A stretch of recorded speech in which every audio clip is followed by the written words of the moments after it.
Assalamualaikum warahmatullahi wabarakatuh. Waalaikumsalam warahmatullahi wabarakatuh. Bismillahirrahmanirrahim. Alhamdulillahilladzi arsala rasulahu rahmatan lil alamin. Asyhadu an la ilaha illallah ahsanul khaliqin wa asyhadu anna Muhammadar Rasulullah khairul mursalin. Allahumma shalli wa sallim wa barik ala sayyidina wa habibina wa maulana Muhammadin asyrafil anbiya'i wal mursalin wa ala alihi wa ashabihi wa man ahabbahum wa tabi'ahum bi ihsanin ila yaumiddin, amma ba'du. Hadratal muhtaramin, para alim ulama, tokoh agama, pengasuh pondok pesantren TPQ Madrasah, langkung-langkung kepada beliau Bapak Yai Haji Muhrasin beserta Ibu Nyai,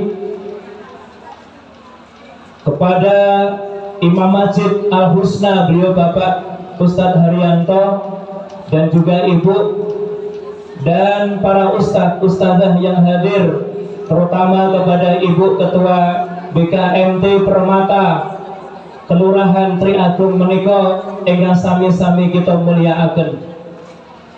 Para bini sepuh, para sesepuh, para pangemban-pangembating projo, langkung-langkung kepada Bapak Lurah Kelurahan Wiroto Agung, Ibu Lurah Kelurahan Sarana Agung, dan semua perangkat desa, Bapak RW beserta Ibu Setriagung, Bapak RT beserta Ibu Setriagung yang sama-sama kita hormati. Dumateng para bapak, para ibu, para pemuda, para pemudi, mas-mas, mbak-mbak, yuyu, kang-kang, sedaya ingkang kawula mulyakaken. Kula tak ngatur nggih rapi nak. Yuyu kang-kang.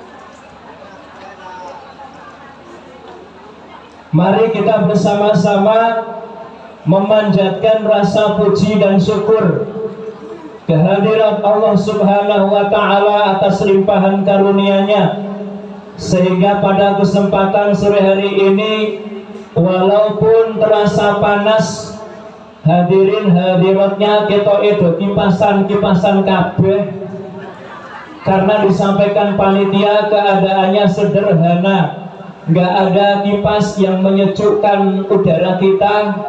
Tendanya pun tenda apa adanya, tapi insya Allah seneknya istimewa. Walaupun cuacanya panas, matahari terik, tapi insya Allah dengan hadirnya kita di majelis ini membuat hati kita selalu sejuk. Amin Allahumma. Alhamdulillah kita bisa hadir dalam keadaan sehat walafiat.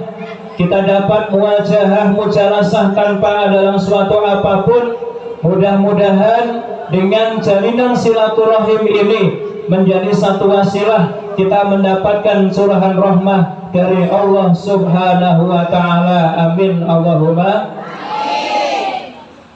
Sholawatullah beriring salamnya semoga tercurah kepada junjungan kita Nabi Muhammad Sallallahu Alaihi Wasallam yang selalu memikirkan umatnya siang dan malam.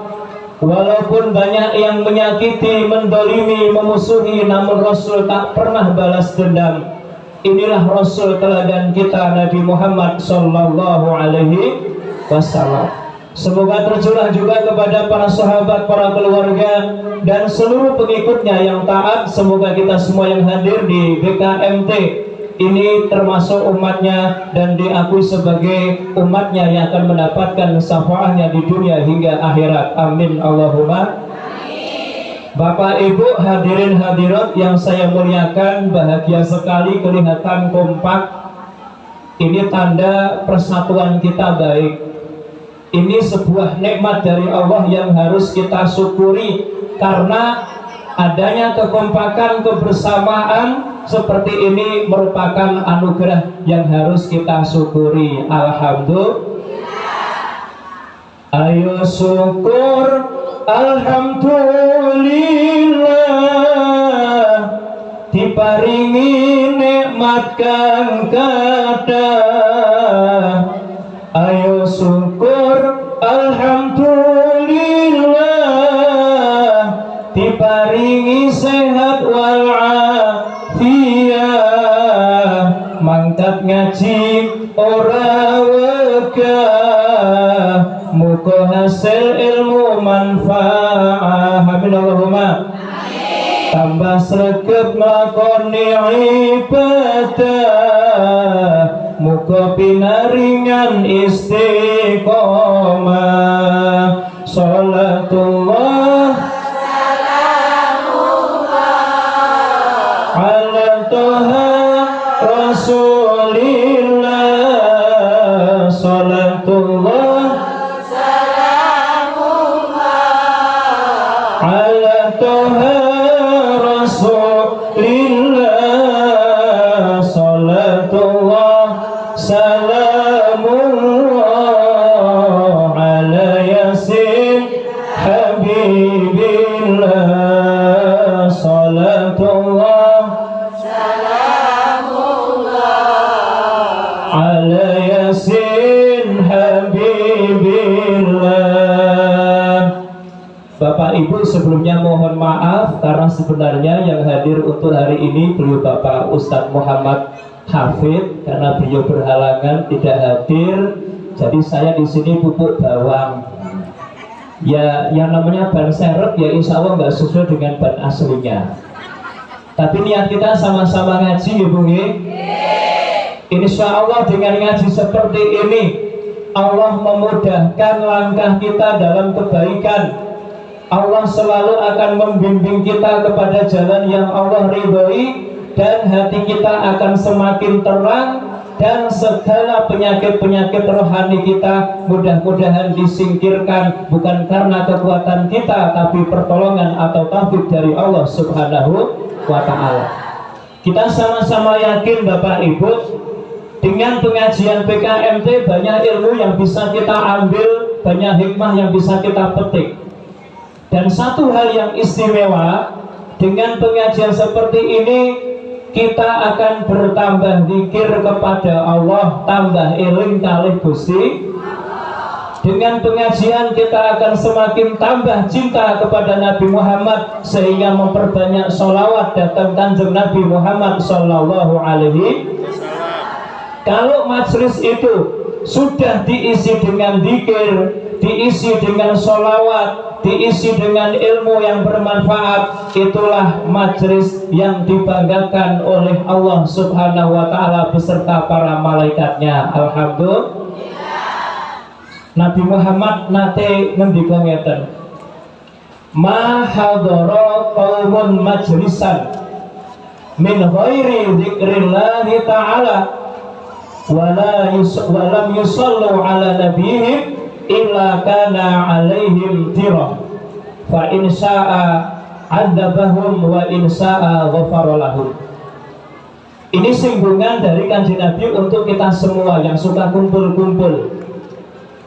Apa arti dari hadis itu? Maksudnya apa? Tidaklah hadir sekelompok masyarakat. Ini kan berarti komunitas hadir di majelis PKMT. Jenengan menungso napa mboten niki? Nah, tidaklah masyarakat itu hadir dalam satu tempat, satu majelis min ghairi dzikrillah, tapi di situ tidak ada ingat kepada Allah. Di situ kumpul-kumpul banyak orang tapi nggak ada bacaan Al-Quran, tidak ada tahlilnya, tidak ada tasbihnya, tidak ada tahmidnya, tidak ada takbirnya. Artinya majelis yang kita datangi itu sepi dari zikir Allah. Walam yusallu ala nabiyihim, dan Nabi Muhammad menjelaskan mereka yang hadir itu juga di majelis itu tidak mau membaca sholawat kepada Nabi Muhammad Sallallahu Alaihi Wasallam. Kalau sudah seperti ini kondisinya Bapak Ibu, satu tempat kita kumpul bareng-bareng, gak ono dikire, gak ono sholawate, kata Rasulullah, illa kana alaihim tiroh, melainkan pada mereka itu ada tiroh. Tiroh itu ya kalau kita mengatakan tir lah, tir niku nopo? Tir niku rono ireng. Intinya kita ini seperti keburuan tir, seperti oli itu. Maka tiroh itu bisa diartikan keburukan, ya, keburukan yang bisa menimbulkan bencana.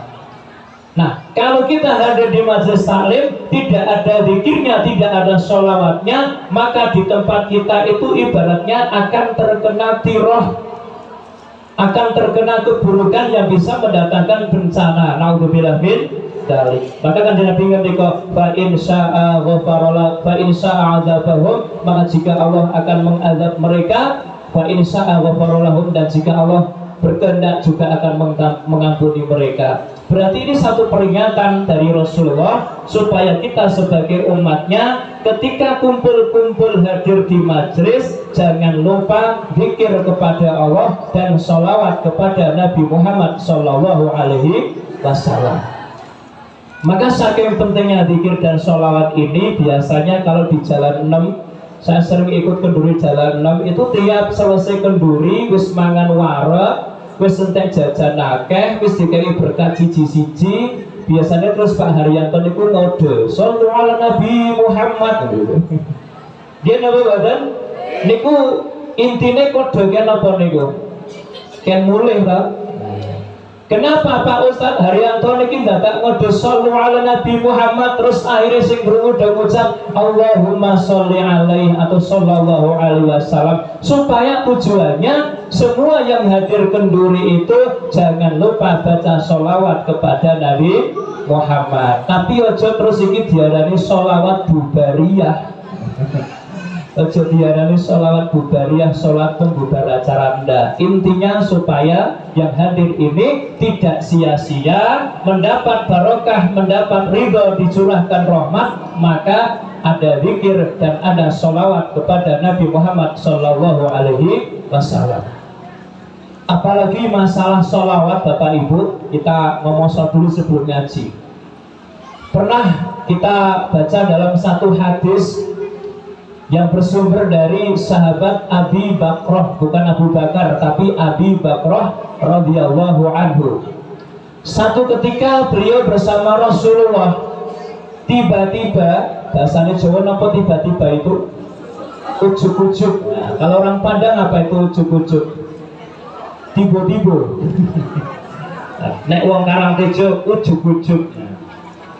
Ketika berkumpul dengan para sahabat, ujuk-ujuk Nabi Muhammad ini sujud sajdatan tawilatan, dengan sujud yang panjang. Abi Bakrah menyaksikan waktu itu Nabi Muhammad bersujud yang lama. Setelah Nabi Muhammad itu bangun dari sujudnya, beliau berkata kepada sahabatnya, Ja'ani Jibril wa basyaroni. Malaikat Jibril telah datang kepadaku dan memberi kabar gembira kepadaku. Maka dari hadis ini sebagai dalil dari para alim ulama tentang anjuran sujud syukur. Nalika entuk bungah, entuk nikmat, entuk rahmah, kula jenengan diaturi sujud syukur. Karena sujud di dalam Islam itu ada 3. Satu, sujud syukur karena dapat nikmat. Jenengan kok dipilih jadi RT, sujud syukur, alhamdulillah aku jadi RT. Ya napa badan? Jenengan untuk haji kathah, sujud syukur itu dianjurkan dan hukumnya adalah sunnah. Bojone rabi meneh, sujud syukur, alhamdulillah omahku ora sepi saiki. Betul nggih Bu? Yang kedua ada sujud sahwi. Sujud sahwi dibaca ketika kita sholat meninggalkan sunat-sunat abaat sholat. Misalnya lali tahiyat awal, mangsane duduk kok malah berdiri, sudah kadung tegak, maka dia nggak usah duduk ngejar tahiyat awal, tetap lanjutkan sholat. Tapi nanti sebelum salam sujud 2 kali namanya sujud sahwi. Dalam sujudnya membaca subhanaman la yanamu wa la yashu. Sujudnya 2 kali sebelum salam. Lah kalau sesudah salam baru ingat gimana? Boleh, karena Nabi Muhammad juga mencontohkan pernah sujud sahwi setelah sholat, bahkan setelah bicara. Jadi dibuat gampang, gak usah susah. Yang penting ajaran sujud sahwi adalah sunnah Rasulullah. Yang ketiga ada sujud tilawah. Ketika kita membaca Al-Quran, mendapatkan ayat-ayat sajadah, kita dianjurkan sujud namanya sujud tilawah. Ketika kita baca Quran, kok ketemu ayat sajadah, kita sujud. Dan dalam keadaan sholat pun dianjurkan sujud tilawah. Biasanya hari Jumat, sholat subuh hari Jumat, itu imamnya biasanya baca surat As-Sajadah karena sunnah. Ketika membaca ayat sajadah, ketika pas ayatnya, biasanya sujud dulu, bangun, dan teruskan membaca suratnya, baru ruku gitu kan. Tapi ini kalau nggak pernah belajar, nanti jenengan grundel, iki sholat model opo, aliran opo gitu kan. Itu namanya sujud tilawah. Ini sujud dalam Islam ada berapa, Bu? 3, sujud syukur, sujud sahwi, sujud tilawah. Nah, tadi Nabi Muhammad sujud syukur karena mendapat kabar gembira dari Nabi Muhammad. Dalam riwayat lain dijelaskan apa kabar gembira yang dibawa malaikat Jibril kepada Nabi Muhammad. Malaikat Jibril berkata kepada Nabi Muhammad, "Ya Muhammad, man shalla alaika shallaitu alaihi, wa man sallama alaika salamtu alaihi." Wahai Muhammad, barang siapa yang bersolawat kepadamu, maka aku akan bersolawat untuknya. Senang apa mboten Bu untuk kiriman solawat malaikat Jibril? Kalau kita mau baca solawat Allahumma sholli ala Sayyidina Muhammad atau sallallahu ala Muhammad, maka malaikat Jibril pasti akan bersolawat untuk kita. Dan barang siapa yang bersalam kepadamu, maka aku pun akan bersalam kepadanya. Gelem solawat, gelem salam, bakal itu kiriman solawat lan salam saking malaikat Jibril. Amin Allahumma. Ini anjuran bagi kita untuk memperbanyak baca solawat. Apakah Nabi Muhammad itu tahu kalau kita baca solawat untuk beliau? Jawabannya, Nabi Muhammad itu pasti kenal dengan kita yang rajin baca sholawat. Karena dalam tertulis beberapa kitab ada satu hadis yang mengatakan bahwa Allah itu mempunyai malaikat-malaikat yang tugasnya sebagai operator sholawat.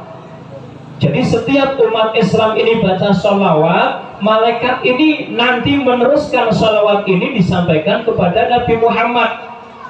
Kalau sudah ada operatornya ini pasti nanti akan sampai. Jangankan kecanggihan para malaikat, ya, kecanggihan teknologi dunia saja sudah bisa mengatur kalau ada operator. Biasanya ibu-ibu karo nelpon, biasanya kan ada operator masuk. Maaf, nomor yang ibu tuju sedang ngorok.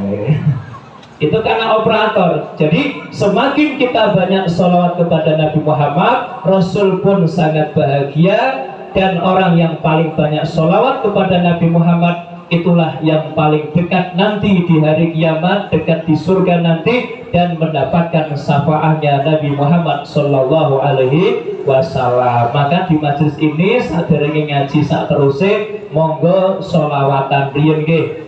Sholawat Jibril mawon, sesuai dengan kabar gembira tadi dapat sholawat dari Jibril. Apa sholawat Jibril Bapak Ibu? Apal mboten? Kaya wong jalanan senenge sholat Jibril sallallahu ala Muhammad sallallahu alaihi wasallam. Bareng-bareng Ibu nggih. Sallallahu ala Muhammad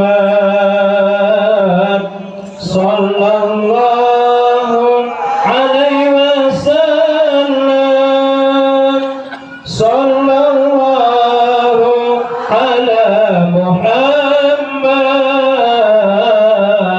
sallallahu alaihi wasallam. Sebelum lanjut, ini ada permohonan panitia kali penggalangan dana sebab tadi gak sido istirahat karo sholawatan karo mubengno kotange bareng meneh sallallahu ala Muhammad sallallahu alaihi wasallam sallallahu ala Muhammad sallallahu alaihi wasallam monggo sallallahu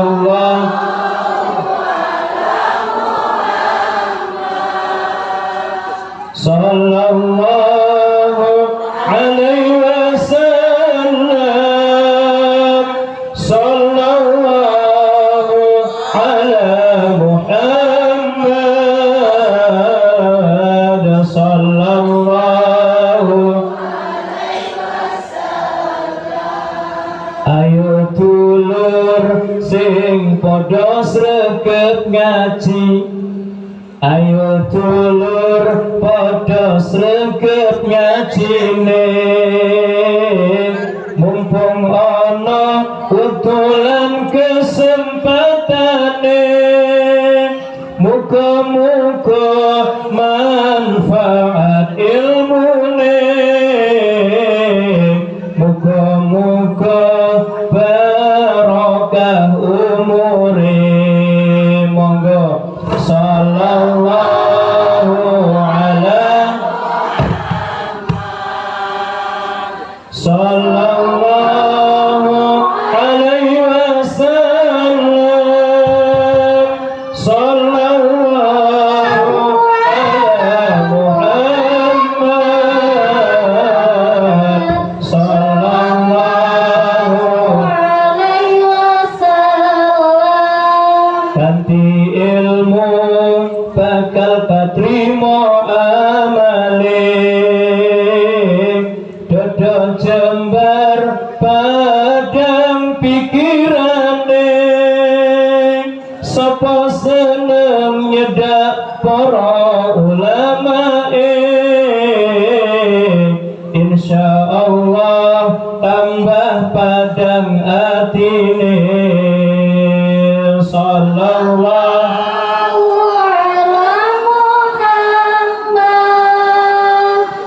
sallallahu alaihi wasallam sallallahu ala Muhammad sallallahu alaihi wasallam ana kota lagi mubeng-mubeng sing dicedhaki aja nganti gremeng enggal sedekah kanthi ati seneng yakin ana ganjarane mesti ageng monggo sallallahu ala Muhammad sallallahu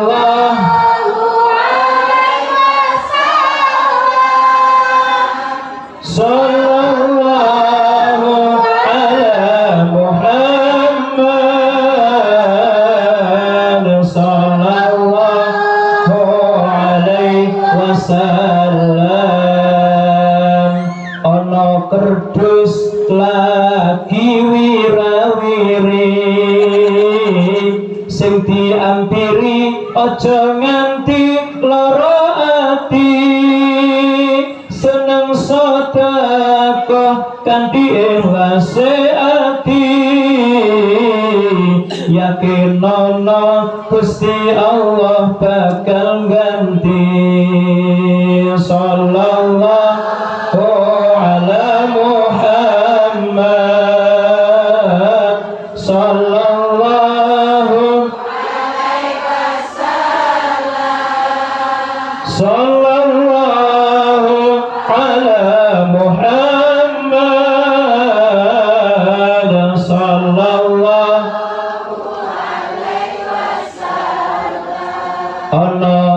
tak lagi mlaku-mlaku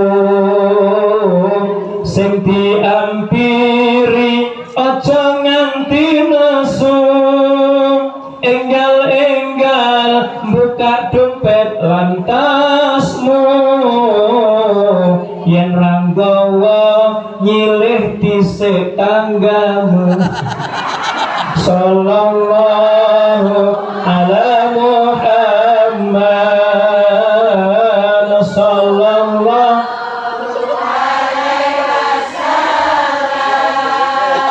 sallallahu ala Muhammad sallallahu alaihi wasallam. Sing utang tanggane engko dibalekke aja lali. Sallallahu Nabi Muhammad.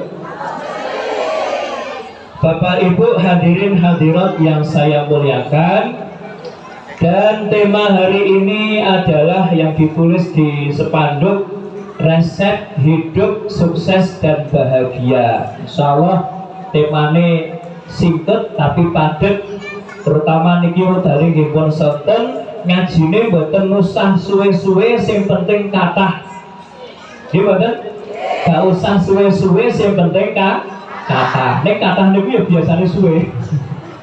Bapak Ibu ingkang kita mulyakaken, semua manusia yang normal, yang lumrah, termasuk kita yang hadir di majelis ini, tentu kepingin hidup bahagia, hidup sukses. Nggih napa mboten? Saya tanya Bapak Ibu, kira-kira sudah jadi orang sukses atau belum? Sudah jadi orang bahagia yang sesungguhnya atau belum? Berarti inilah wajah-wajah orang susah. Termasuk kula. Kita semua tentu kepingin bahagia, dan manusia itu sering berbeda-beda dalam mengasumsikan masalah bahagia. Ada yang punya pendapat saya akan bahagia kalau hidup berlimpah harta. Ono mboten wong modele ngeten iki senenge nek duwe-duwe tok. Niku jenengane wong napa modele? Moto ijo apa moto abang? Nek moto ijo niku zaman biyen, zaman Pak Harto 20.000 wis berharga. Saniki moto abang. Orang sering punya anggapan saya akan bahagia kalau saya berlimpah harta. Karena bahagia ukurannya harta, maka setiap hari waktunya habis untuk bekerja mengumpulkan kekayaan. Betul apa tidak? Pagi-pagi belum sholat subuh sudah berangkat ke karetan, jalan ya ono. Berarti kan kula ketularan mriki.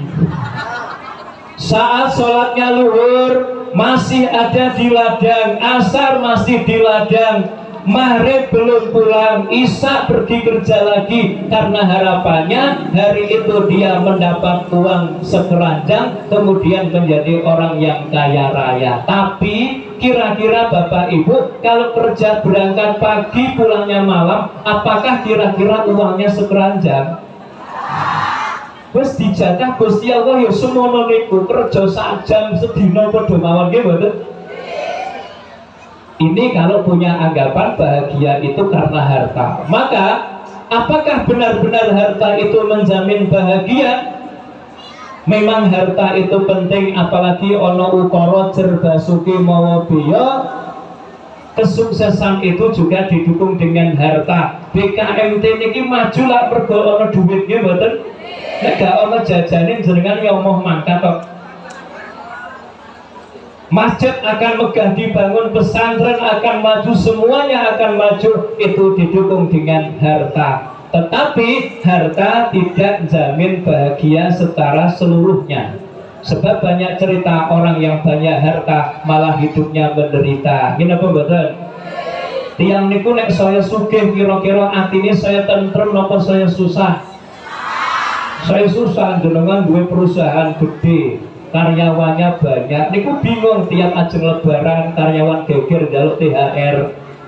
Banyak persaingan di sana sini, kalau nanti sampai bangkrut gimana, kalau sampai nanti hancur bagaimana, susah. Wong sugih niku kadang-kadang gak iso turu. Tasih pengin sugih jenengan. Lumrah nggih, ingin yang kaya tapi bahagia. Tapi harta tidak jamin bahagia.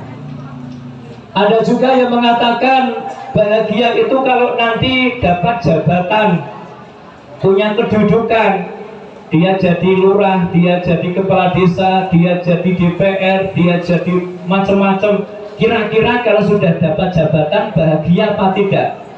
Pak Lurah ini untuk jabatan kira-kira bahagia urung? Bu Lurah bahagia dereng?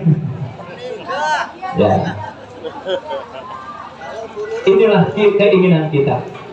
Tapi Bapak Ibu, sebenarnya kebahagiaan dan kesuksesan ini nanti akan bisa kita raih kalau kita benar-benar melaku ning dalane sabenere, menapak jalan yang Allah ridhoi. Insya Allah kita akan bisa bahagia dan sukses yang sesungguhnya. Apalagi Allah telah menerangkan dalam Al-Quran, huwaladzi anzalas sakinata fi qulubil mu'minin. Dialah zat yang menurunkan sakinah, ketenangan, kebahagiaan di hati orang-orang yang beriman. Dari ayat ini jelas Bapak Ibu, orang yang akan bahagia hanya orang-orang yang beriman. Wong sing bakal sukses lan bahagia namun tiang-tiang sing duweni iman. Walaupun hartanya melimpah, tapi kalau dia tidak beribadah tidak akan pernah bisa bahagia. Walaupun ketoke mobilnya mewah, rumahnya gedung megah, kenapa mboten? Omahe gedung makro-makro, mobilnya mewah mengkilat kinclong-kinclong, bojone ayu moblok, masih gede-gede pating krom. Tapi kalau tidak beriman tidak akan bahagia. Kuncinya harus iman.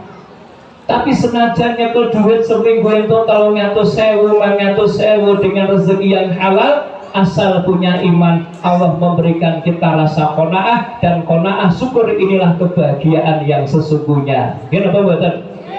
Sekarang bagaimana agar kita ini bisa menjadi orang-orang yang bahagia atau sukses? Kita kita ambil dari satu sabda Rasulullah pernah berpesan kepada Sayyidina Ali. Nabi Muhammad itu Bapak Ibu sering wasiat, nasihati kepada menantunya yang bernama Ali bin Abi Thalib. Bagaimana kalau model-model bebujang, kira-kira mantu nek dikandani mara tuwa nganut ora kira-kira? Tugase mara tuwa ngandani mantu, mantu ya kudu gelem nampa nasihate mara tuwa. Aja nganti dikandani mara tuwa terus pirang-pirang dina gak mara, ora gelem nyapa, nggih mboten? Kula jenengan kudu nyuntuk Kanjeng Nabi paling seneng ngandani mantu, sampai ada satu kitab yang membahas semua wasiat Nabi Muhammad kepada Ali bin Abi Thalib yang namanya kitab Al-Minahus Saniyah. Di situ Nabi Muhammad bersabda, berpesan kepada wasiat kepada Sayyidina Ali. Ya Ali, lis-sa'idi salasu alamat. Wahai Ali, orang yang bahagia, orang yang sukses itu tanda-tandanya adalah 3 perkara. Kuncinya menjadi hidup sukses dan bahagia, gak usah banyak-banyak, 3 saja nih Bapak Ibu nggih. Nek nganti 100-200 dengan mumet Kanjeng Nabi maringi gampang 3 sebagai kunci kesuksesan dan bahagia. Insya Allah sore ini kita bahas walaupun secara cepat, mudah-mudahan bisa dipahami. Yang pertama, Rasul mengatakan kuncinya orang bahagia adalah qutun halalun, makanan yang halal. Napa Bu? Makanan yang halal.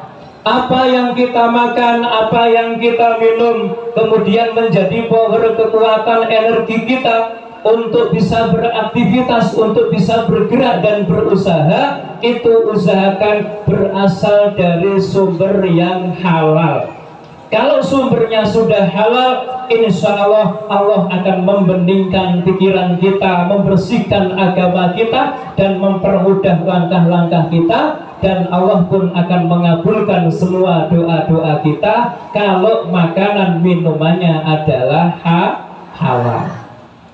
Maka urusan makan dan minum, Bapak Ibu, jangan dianggap remeh. Justru ini nomor satu faktor pendukung kebahagiaan dan kesuksesan adalah rezeki yang halal. Banyak ceritanya orang bisa kaya raya, tapi kalau jalan yang ditempuh tidak haram, mungkin suatu saat ia akan jatuh bangkrut. Naudzubillah min. Banyak yang sekarang kaya raya dan bangga dan merasa menjadi orang sukses, tapi kalau langkah-langkah yang ia gunakan untuk mengumpulkan harta dengan mendolimi, menyakiti, mengurangi timbangan, makan riba, Allah pun tetap akan merendahkannya, karena Allah tidak pernah ridho dengan yang tidak baik. Paham betul? Maka urusan makan minum monggo hati-hati. Yang halal banyak bisa kita cari, jangan cari pintas menjadi yang makanan haram. Ojo nganut wong gabrul kabeh pangan asal apa jenengane margi. Kabeh sing sikile papat entuk buntal, kejaba meja kursi mergo ates kaya jadi ya. Kabeh sing mabur iku kena pangan, kejaba montor mabur mergo cangkemmu ramot. Apa meneh setur nggih. Maka orang Islam wajib belajar masalah hukum halal dan haram. Maka kita harus selalu mengenalkan kepada masyarakat, kepada keluarga, mana makanan yang halal dan mana makanan yang haram. Karena biasanya ciri-cirinya, apa yang diperintahkan Rasul untuk dibunuh itu berarti haram dimakan. Seperti kakak dilarang dibunuh, berarti kakak jangan dimakan. Semut dilarang dibunuh, jangan dimakan. Tawon dilarang dibunuh, jangan dimakan.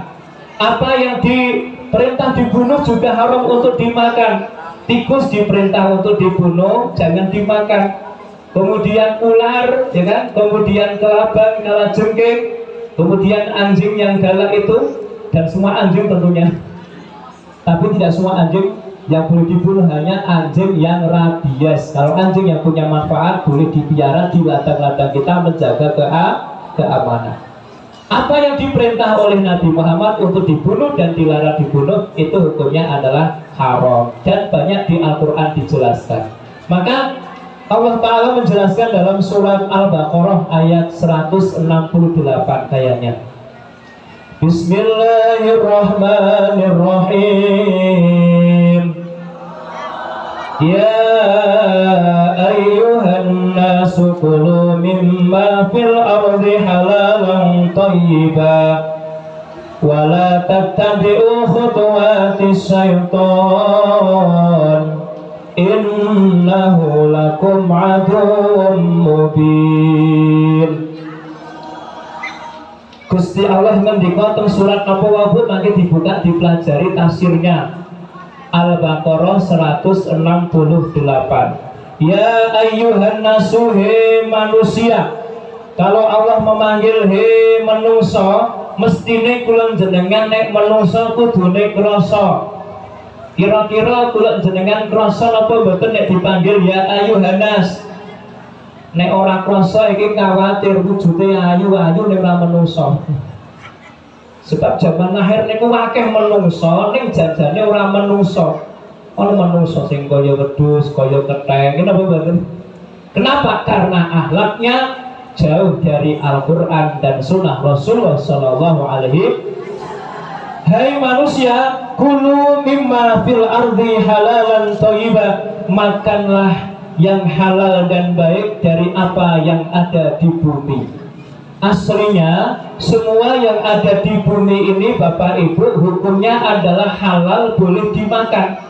Kabeh niki jane untuk dipangan, kecuali ada dalil-dalil yang menunjukkan tentang keharamannya. Seperti Al-Quran ada dalil tentang babi, tentang bangkai, tentang darah, tentang minuman keras, itu sudah jelas haram. Sebenarnya kalau nggak ada dalilnya semua itu halal. Maka kita perlu belajar ilmu fikih masalah halal dan haram. Nah, Wala tattabi'u khutuwati syaiton, dan janganlah kamu ikuti langkah-langkah setan. Innahu lakum aduwwum mubin, sesungguhnya ia adalah musuh nyata bagimu. Di sini Bapak Ibu, dalam urusan kita mencari makanan yang halal, ternyata ada tantangannya yang Allah sebutkan di situ adalah peranan dari setan laknatullah alaih. Artinya dalam mencari makan Bapak Ibu, setan ini punya banyak pengaruh untuk kita. Digoda kula jenengan piye ben cepet sugih, carane ngene-ngene lho Pak, Bu. Tetapi cara-cara itu mengikuti langkah-langkah setan. Akhirnya apa? Kula jenengan ra krasa dadi bolone ini dalam mencari makan dan minum. Ini ternyata godaan kita yang paling berat adalah setan. Selalu membisikkan kepada kita untuk menempuh jalan-jalan bagaimana agar mendapatkan harta yang melimpah. Akhirnya kabeh dilakoni, sewu siji cara dilakoni, sing penting untuk duit. Naudzubillah min. Maka orang Islam harus paham, hati-hati dalam mencari harta. Untuk kaya itu mudah, untuk bisa mendapat harta itu mudah, tapi yang paling susah adalah bagaimana kita bisa menghadapi godaan-godaan setan dengan segala trik-trik dan rayuannya. Dan insya Allah Bapak Ibu usaha apapun, tapi kalau bisa melawan bisikan setan ini, walaupun tidak kaya raya, tapi insya Allah hidupnya bahagia dan bisa dikatakan sukses karena bisa memerangi setan. Walaupun Bapak Ibu kaya raya, tetapi kalau mengikuti setan itu belum dikatakan sukses, ya, belum dikatakan bahagia. Mudeng apa badan? Nah ini ya. Kemudian Bapak Ibu, jam berapa ini? Papat ya Allah, rambutnya jam 6 ya. Sahurnya dilanjut, jadi kuatah sing kula sampai akhir tapi mati desi-desi. Sotan riyen sallallahu Nabi Muhammad. Ojo tumesuke bondo marang wong randuwe ino, sugih ora ukuran mulya, yen iman takwane ora ana. Apa guna sugih bondo yen tingkah lakune ala, seneng ngapusilan mangan riba, iku sugih sing gawe sengsara. Monggo sholatullah ala toha rasulillah, salatullah salamullah ala yasin tawassalna bi bismillah wa bil hadi wa kulli mujahidin lillah bi ahlil badri ya Allah. Ojo tumeh sugih pangkat banjur lali nasib rakyat, apa maneh wong miskin melarat, ojo dianggap ora manfaat.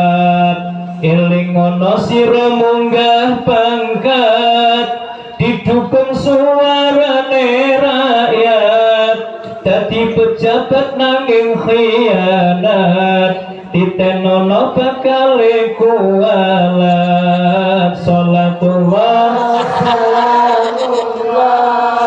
ala toha rasulillah, sholatullah salamullah ala yasin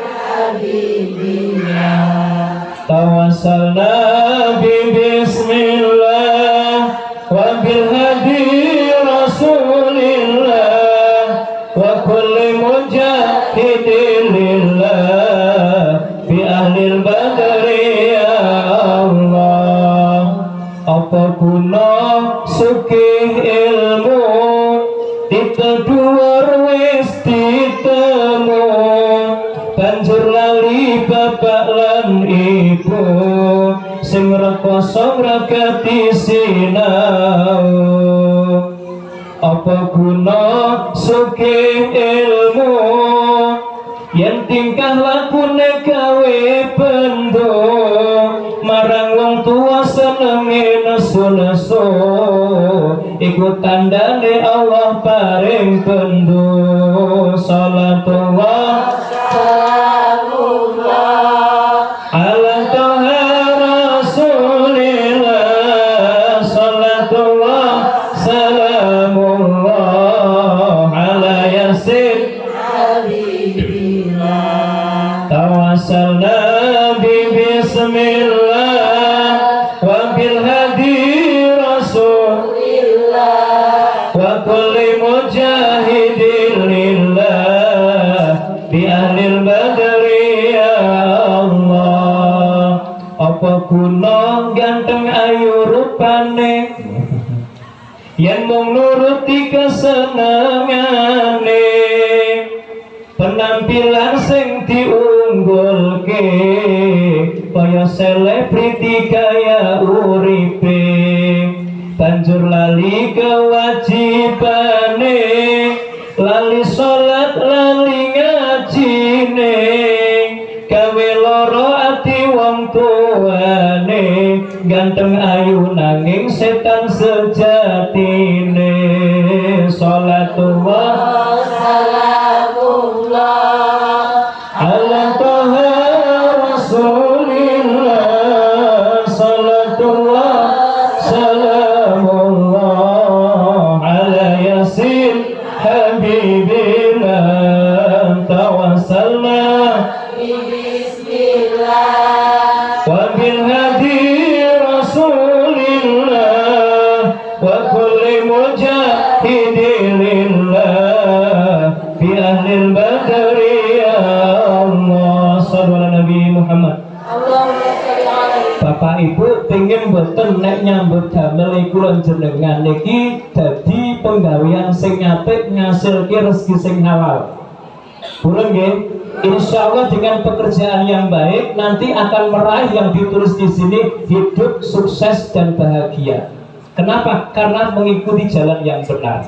Kita ambil satu keterangan kitab Tambil Wabilim, ada pengendikan atau perkataan Imam Abules As-Samarqandi. Abules As-Samarqandi ini ulama dari negara bagian Rusia yang disebut negara Samarkand.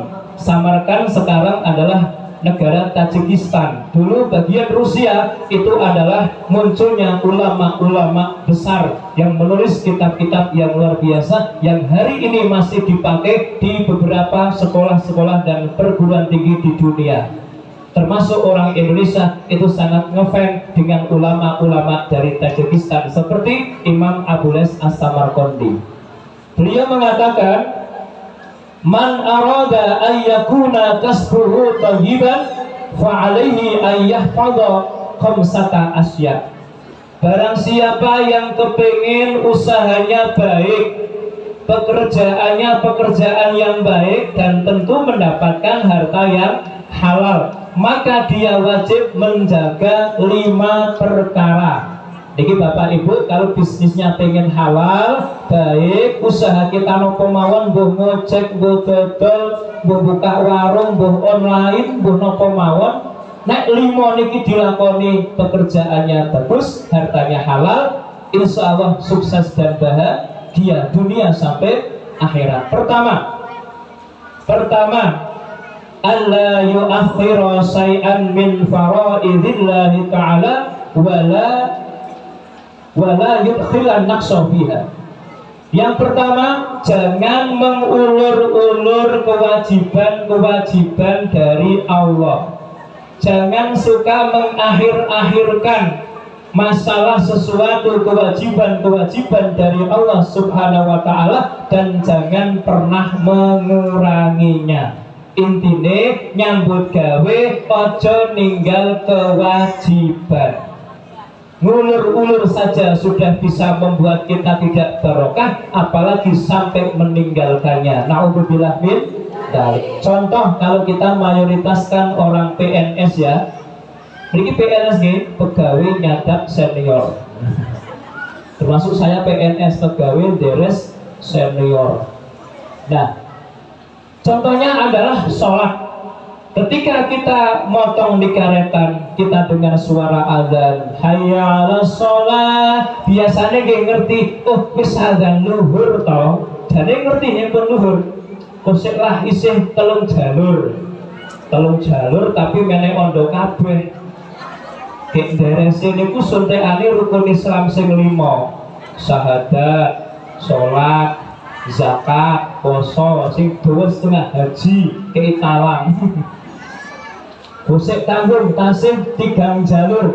Boten krasa diulur wis ana swara dan meneh hayya 'alas shalah. Masyaallah wis salat asar to.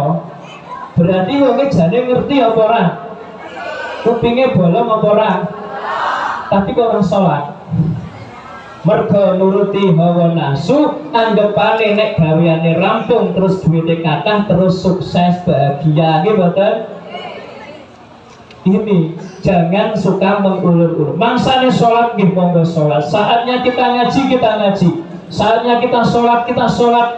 Jangan sampai sesuatu ibadah kewajiban dari Allah kita tinggalkan hanya kita menuruti pekerjaan kita, yang bisa nanti akibatnya harta kita tidak barokah. Betul nggih? Orang sholat kita jaga, walaupun kita bisnis di pasar kita jualan. Kalau bisa sholat jamaah di masjid diobati, ini mungkin. Tapi insya Allah kalau saya lihat di pasar, saatnya sholat, alhamdulillah sudah berbuyun-buyun tinggalkan dagangannya ke masjid. Alhamdulillah, muga-muga niki sedaya sing pun do ngaji teng BKMT, insya Allah barokah. Amin Allahumma. Memang nek boten dipursa, kalau nggak dipursa itu nggak bisa, ya kan?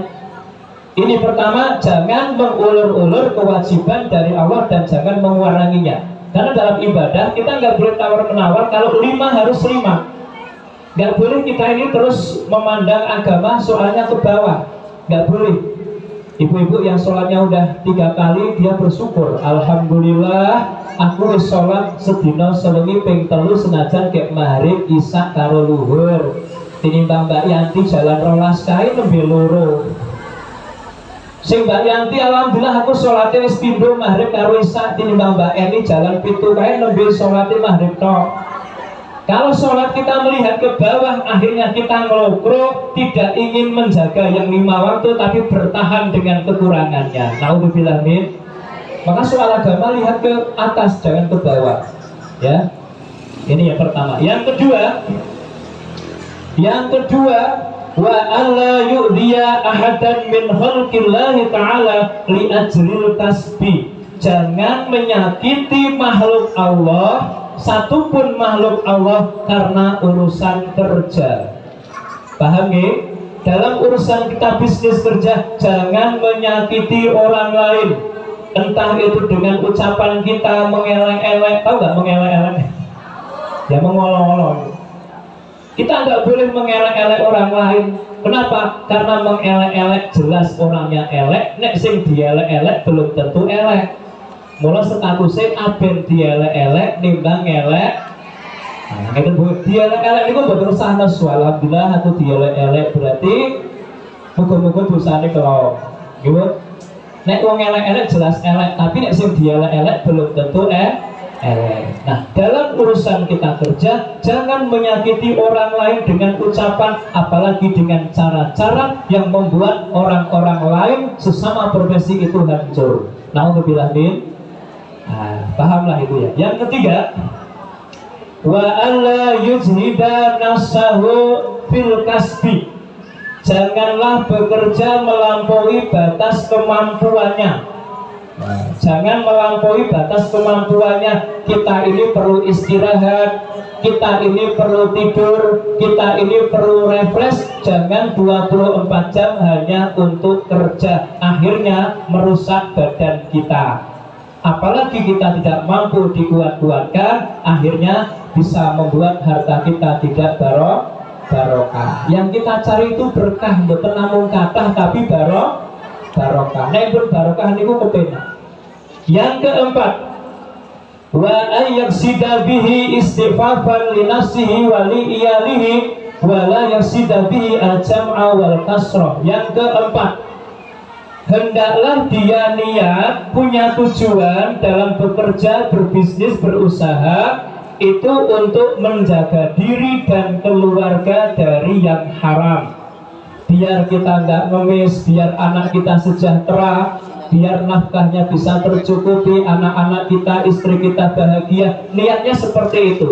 Dan jangan niat kita bekerja niat untuk mengumpulkan harta sebanyak-banyaknya alias bermegah-megahan atau mewah-mewahan. Niku sing dilarang. Kaya kalau bisa semuanya kaya Bu, tapi jangan sampai bermegah-megah. Wah, tanggaku tuku mobil telu, aku kudu tuku mobil 5. Tanggaku duwe omah tingkat selawe, aku kudu 33. Enggak boleh ya. Jadi harus niatnya kula jenengan ditoto untuk lillahi ta'ala, untuk nyukupi nafkah keluarga, karena kerja mencari nafkah adalah ibadah yang dimakan anak istri kita, bapak ibu, itu dihitung sedekah. Sing digahar garwane Bu niku dihitung sedekah, itu bukan pengeluaran sia-sia, justru itu investasi kita. Mula nyangoni anak, ojo maning-man, apa meneh anak mondok, anak ngaji ning pesantren, sarananya untuk mencari ilmu, kita monggo dipun kuataken. Kenapa? Itu bukan pengeluaran tapi pemasukan yang luar biasa nanti dirasakno besok teng akhirat. Ibu nggih. Sing nomor 5. Kalau ingin usaha kita halal, yang kelima itu adalah wa alla yaror rizqa minal kasbi wa yara rizqa minallahi ta'ala wal kasba sababan. Jangan melihat rizki ini dari kerja. Ojo ndelok rezeki niki mergo saka nyambut gawe. Aku iso duwe duit akeh iki mergo aku hebat, mergo aku kuat nyambut gawe. Jangan. Tetapi wa yara rizqa minallahi ta'ala, lihatlah rizki itu adalah anugerah dari Allah dan pekerjaan hanya sebagai lantaran. Okay? Nyambut gawe namung dadi lantaran, sing maringi sinten? Gusti Allah. Maka kalau 5 ini kita terapkan, insya Allah kita bisa hidup bahagia dan bisa sukses. Amin Allahumma. Maka di samping kita ini kerja keras, jangan lupa kerja cerdas. Nek ngandalno kerja keras, namun fisik sing rembuk gini apa badan. Tapi kalau ditambah kerja cerdas, insya Allah bulan jenengan mendapat banyak bonus dari Allah Ta'ala, dari jalan yang tidak disangka-sangka. Apa itu kerja cerdas? Kalau kerja keras itu macul bumi Gusti Allah. Kalau kerja cerdas, macul langite Gusti. Di samping kita bisnis, kita usaha, jangan lupa pendekatan diri kepada Allah. Al-Qur'annya dibaca, pengajiannya ditekani, sholawati dikakei, ini betul, wiridane diopeni, sholati ojo nganti lali. Ini namanya macul langite Gusti Allah. Ini poin pertama. Kalau kita ingin bahagia, sukses adalah makanan yang halal. Tasih lurus dari 10 menit lagi. Yang kedua, kata Rasulullah, kalau kita ingin bahagia adalah wa mujalasatul ulama, duduk dengan para ulama. Yang dimaksud duduk para ulama itu bukan terus jejer kiai ngopi ngobrol boten. Yang dimaksud duduk dengan para alim ulama, sering hadir pengajian, mendengarkan nasihat, pitutur ilmu dari para kiai. Insya Allah itu jalan membuat kita bahagia. Karena Bapak Ibu, bahayanya kalau kita sudah jauh dari para alim ulama, tidak terasa kita melakukan dosa, tapi kita merasa masih baik. Nek pun ngedoh kiai, Bapak Ibu pernah gelem angkat ngaji, ora krasa nglakoni dosa. Nggih napa mboten? Allahul kafi rabbunal kafi qasadnal wajadnal kafi likuling kafi kafanal wa ni'mal kafi. Biar seneng ngaji nyandange rapet, wis ra ngaji nyandang medhot-medhot ki mboten. Biyen seneng ngaji salate ajeg bareng wis ra ngaji salate mandeg. Allahul kafi qasadana likuling kafi kafanal. Alhamdulillah biyen seneng ngaji seneng sedekah bareng wis ra ngaji infake emoh. Biyen seneng kiai seneng pengajian bareng wis ra ngaji senenge kluyuran. Allahul Fasadanal kafi wajadanal kafi likuling kafi wa ni'mal kafi. Alhamdulillah senajan repot rina lan wengi salat kang limo aja nganti lali. Seneng kiai sregep mangkat ngaji insyaallah tambah padang ati. Allahul Rabbunal kafi qasadanal kafi wajadnal kafi likuling kafi wa ni'mal kafi. Alhamdulillah. Jadi kula jenengan nek wis ngedoh tempat pengajian wis gak seneng kiai, seneng laku elek ning rumangsane apik.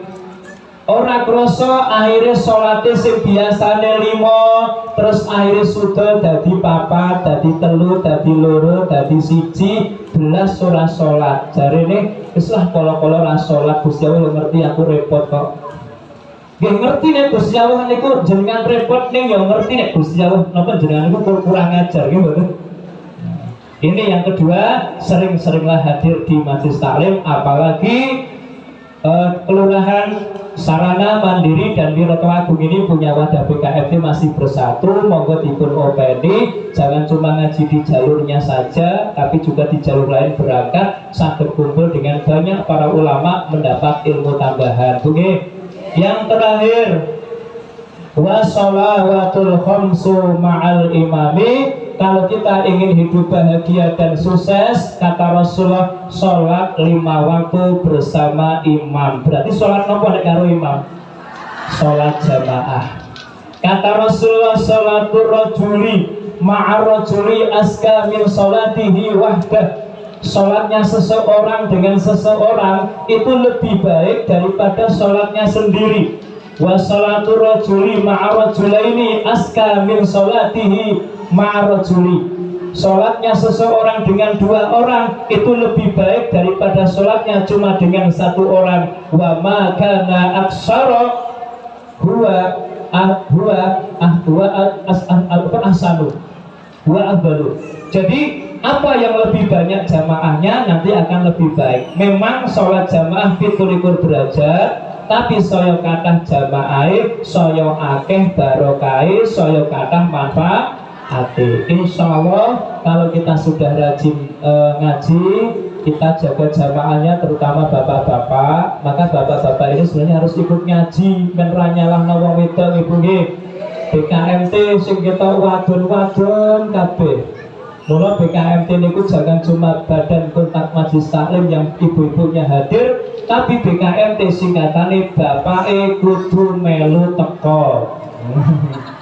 Diterno ayo Bu, tak terno aku makan ngaji sisan. Jadi BKMT singkatannya apa Bu?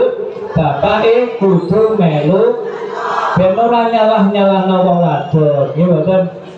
Angger nyeneni sing lanang ngono wis kono ceramah.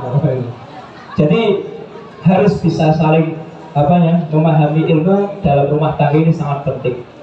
Nah, yang ketiga apa tadi Bu? Sholat 5 waktu, masjid kita openi, terumah bapak-bapak. Kalau ibu-ibu nggak wajib jamaah, tetapi sholat jamaah lebih baik karena zaman Rasulullah wanita juga sholat berjamaah. Maka ada ngendikane Kanjeng Nabi, sofe wong lanang sing paling apik niku sing ngarep, Sing paling elek iku sing mburi, tapi nek wong wedok sop sing paling elek niku sing ngarep, sing paling apik niku sing mburi. Berarti ini menunjukkan zaman Rasulullah wanita-wanita juga ikut berjamaah. Jadi maaf, jangan sampai ketika kita pengajian melarang wanita berjamaah. Wanita sholat yang paling bagus hanya di rumah, yang paling sepi. Kalau ke masjid haram, nah ini bahaya seperti ini. Apa nggak baca hadis-hadis dari zaman Kanjeng Nabi wong itu ya ikut jamaah? Ya, wajibnya laki-laki, perempuan ikut jamaah. Alhamdulillah. Maka tugasnya muslimat, ibu BKMT dorong suaminya ya bu nggih. Ojo didorong sempurna kolam.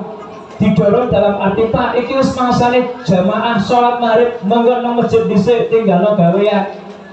Ojo malah ngendom-ngendoni sing lanang masane dina Jumat. Karetane wis bubat wingi terus dideres nganti setengah rolas, ketok tebuk-tebuk ning mangkok, wis jam rolas kurang 5 menit mendung.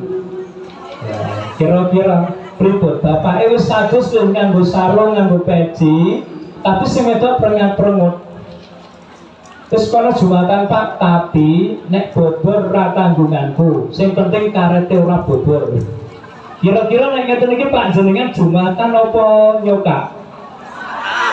Kudune nek ibu-ibu BKMT Pak, iki wis jam 12 kurang 5 menit, segera pergi ke masjid. Nek bobor piye Bu? Daripada bobor imane sampean mending bobor karetane. Ngeten Bu nggih? Itu baru ibu BKMT. Wong bobor ya ora bendina nggih mboten? Kok kadang-kadang Jumatan niku Bu ya Allah, nek urung azan niku lho mlebu masjid. Niku nek teng mriku nek teng jalanan kira-kira pripun Pak Har? Oh sami, nek urung azan tasih mubeng teng masjid tawaf ngeten iki nggih. Wah, padahal ganjarannya mlebu masjid pertama koyok sedekah unta, kedua koyok sedekah sapi, ketiga koyok sedekah wedhus, keempat koyok sedekah pitik, kelima koyok sedekah endok. Ning wong jalan 6 koyok ini kudu milih endok. Pak, kok milih endok e pripun iki? Niku nek milih nganti ngenteni metu mepet. Kula jenengan ganjaran pun dipun tawari kuatah, harusnya kita tertarik. Jadi Bapak Ibu, karena sudah sore, kalau kita ingin hidup bahagia, sukses yang sesungguhnya dunia akhirat, kuncinya 3 apa Bapak Ibu? Pertama, makanan yang halal. Yang kedua, duduk dengan para alim ulama hadir pengajian. Yang ketiga, sholat 5 waktu berjamaah. Itu saja karena sudah sore. Dari awal hingga akhir kathah atur panutur sing boten teratur, kathah kalimat-kalimat ingkang boten tepat, kula nyuwun agunging pangapunten lan kawula cekapi wallahul muwaffiq ila aqwamit thoriq. Wassalamualaikum warahmatullahi wabarakatuh.